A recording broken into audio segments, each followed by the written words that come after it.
প্রচারে বেরিয়ে মিষ্টিমুখ তৃণমূল প্রার্থী। জলপাইগুড়ি পৌরসভা চেয়ারপারসন সহ দলের ছাত্র সংগঠনের কর্মীদের নিয়ে শহরের ভোট প্রচারে ব্যস্ত থাকতে দেখা যায় জলপাইগুড়ি লোকসভা আসনের তৃণমূল কংগ্রেস দলের প্রার্থী নির্মল কুমার রায়কে।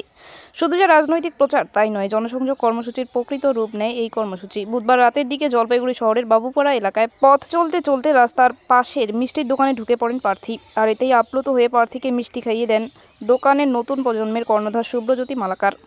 অপরদিকে জনসংযোগ কর্মসূচিতে বেরিয়ে নিজের অভিজ্ঞতা জানাতে গিয়ে প্রার্থী নির্মল চন্দ্র রায় বলেন, আজ ছাত্র সংগঠনের ডাকে এই প্রচার অভিযানে সামিল হয়েছি। ভালো সাড়া পাচ্ছি জনগণের কাছ থেকে।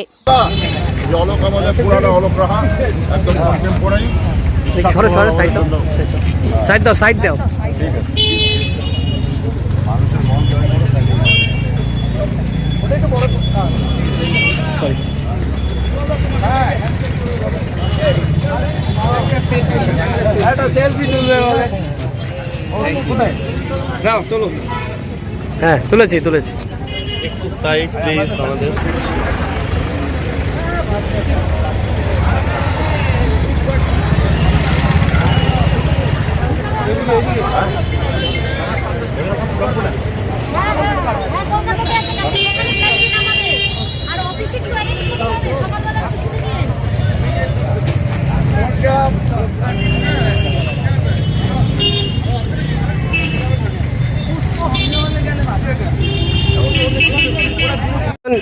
আপনাকে মিষ্টির দোকানে প্রচারে এসছেন, আপনাকে মিষ্টিমুখ করালো, ইয়াং ছেলে দোকান করছে বেকারত্বের জ্বালায়, এরকমই আমরাও শুনেছি আগে। কি বলবেন?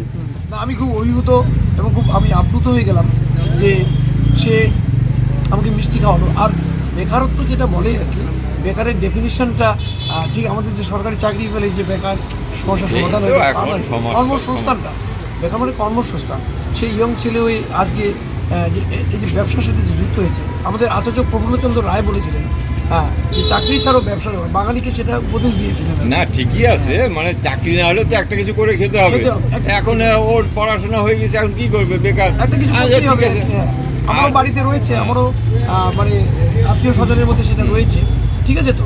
এবং এটাই তো আর কি আমাদের ভবিষ্যৎ, যেটা যদি আমাকে পাঠানো হয় বা হলেই যে মানে সেটা মানে জয়ের একটা যে চিহ্ন আর কি, সেটা বলা যাবে না। কতটা আশা করছেন আপনি? এই আমার তো 100 ভাগেরও বেশি আশা করছি। কেমন সাড়া পাচ্ছেন? জলপাইগুড়ি শহরের লোকজন কেমন না, লাগছে? এখন তো আমরা বেরোলাম, এর আগেও কয়েকটা ওয়ার্ডে আমরা সেদিন করেছিলাম জলপাইগুড়িতে, আর সেটা ওই আমাদের ইয়েতে কত নম্বর 22 নম্বর, তাতে তো প্রচুর সাড়া আমি পেয়েছিলাম, সাড়া আমরা পাচ্ছি। Thank you.